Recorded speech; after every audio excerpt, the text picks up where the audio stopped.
be a new trend if I wasn't going against it. There seems to be a little bit of a common theme amongst new trends, is that I sit back and I observe, and then I form my own opinion, and then I share why I love them and why I don't. And today is no other. We're going to have a chat about AI and how I believe it's not all it's cracked up to be, and why I think that. So I guess it's been really interesting, right? 2022 reels were like the biggest thing since like sliced bread. 2023 rolls around, reels are out, AI is in, and we have a whole new trend to focus on.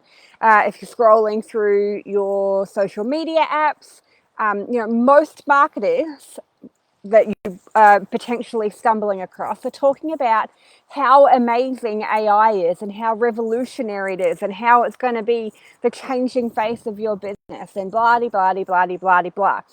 I find it quite interesting because that we're forming this opinion first and foremost because it's so new.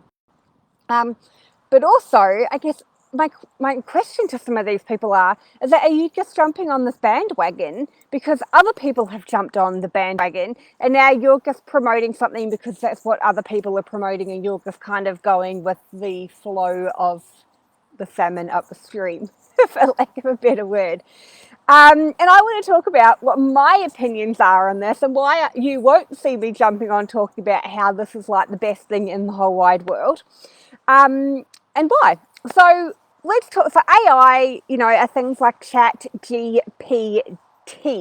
So essentially, it's like a more advanced Google, right? So if you've not tried this feature out yet, then I highly recommend going to do it. I've played around a couple of times in these programs. Sometimes it's really hard to actually get onto the websites themselves because they're so overloaded with people, which I guess is going to be a little bit of an issue for you if you are wanting to use this tool more regularly for any research, blogs, social media, any form of writing, I guess, research or writing in your business. Unless you want to pay for the upgrade, then of course you get quicker access and it's easier to be able to use these tools. So I have had a little bit of a play around, and this is what I have found. So first and foremost, I guess I was curious what it knew about social media trends for 2013. So I popped in, what are the social media trends for 2013? Unfortunately, it doesn't know that information. It doesn't know anything past 2021. This is likely probably to change. Everything is in like a really new phase. But right now, its data is chopped off at 2021, so it doesn't know anything beyond it. So if you're wanting to know something between 2021 and now, you're going to have to do the groundwork and do your own research to be able to write those captions. Next up, I guess a reason why I don't necessarily love it, and I don't think that if you're a marketer specifically, that you need to be terribly worried about losing your job anytime soon, is that it doesn't have a personalized approach. It's very good at writing particularly more transactional type of copy. So in a service-based business, when you're writing, your captions, we want them to be filled with knowledge and expertise that you've got, or anything that you have found to be of interest that you think your target audience would really love. But you also want them to be written in a more personalized way, in a more engaging and emotive way, because after all, we are reading with our right brain, which was very literal. So we're wanting to be able to capture people's attention by making things more personalized. Chat GPT or any other program like this in the AI world, it doesn't offer that. It is, it's just a transactional, I guess, type of writing.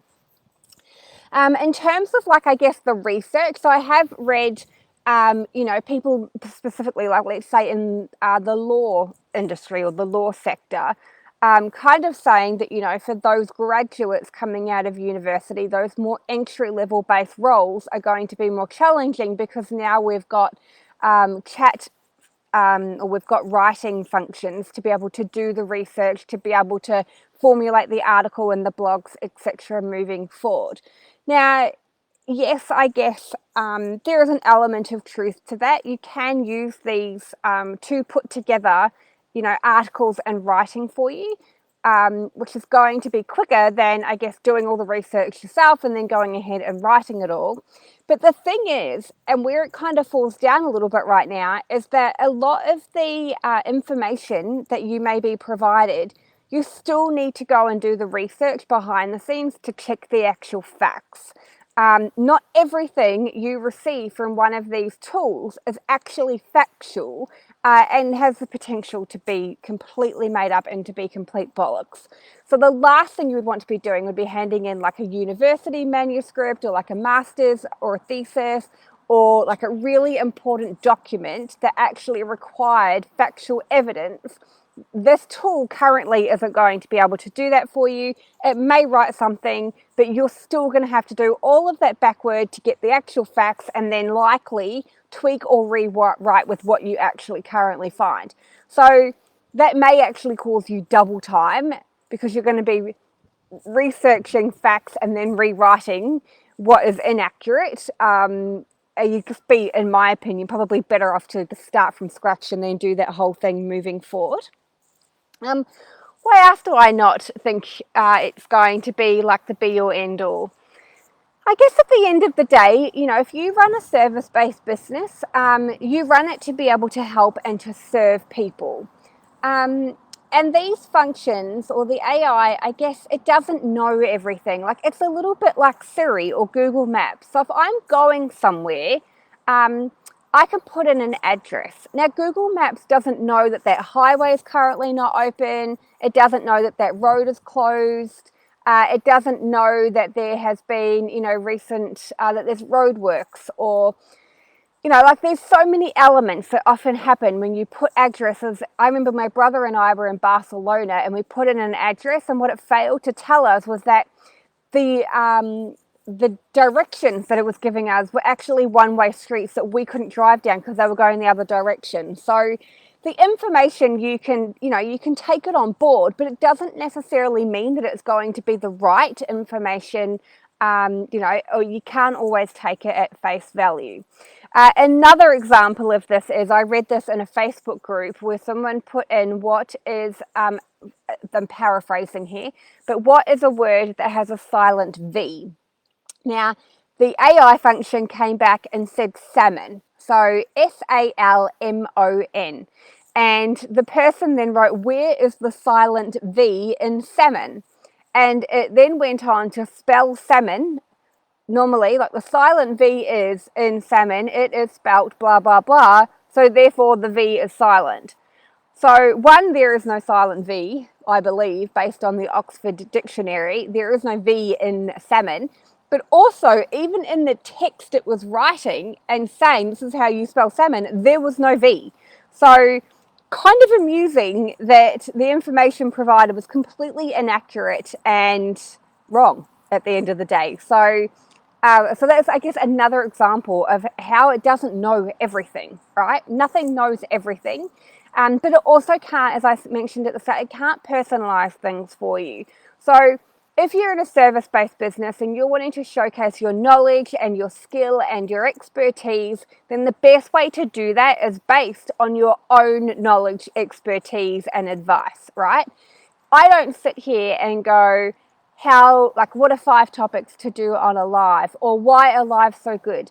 In service-based businesses, most of the time, everything we talk about and everything that we do is based on our experience and then based on our learning along that journey. So, yeah, okay, if you're looking at like an accountant, for example, there is some, there's a qualification that comes into the mix there. But you don't, well, I've never seen it in accounting, marketing, talk about all of, that back end like information. No one worries about what the accountant knows. They just want to know that person is going to be able to help them solve the problem that they currently have. And these, AI functions, they don't have that ability because they don't have a brain. It's not you, and therefore you should not be, one, relying on these platforms, two, copying and pasting that would be considered plagiarism, and if multiple people did it then you would look silly, and three, I guess it can't personalize your experience because that's your IP and no one knows things better than you. So I don't think that AI is going to be like, I do think it's really interesting. I'm loving watching it transform, but there is a lot of hype around how it's like the best thing ever. And right now I'm sitting there thinking, but is it really the best thing ever, or is it just like a slightly more advanced version of Google? So let me know what you think. Have you been using these functions or these features? Do you love them? Do you not? Are you totally on board? Do you think it's the best thing you've ever come across? Or are you kind of in my camp going, you know what, it's interesting and we'll continue to explore it, but right now it's no more than, you know, another thing to consider and another tool to be able to keep at the front of mind, but it's not necessarily going to do everything that I want it to do. It's not my next VA or EA or lawyer or doctor or anything like that. So let me know in the comments below what you think. I'd love to know. We'll continue chatting more and more about this as AI continues to develop.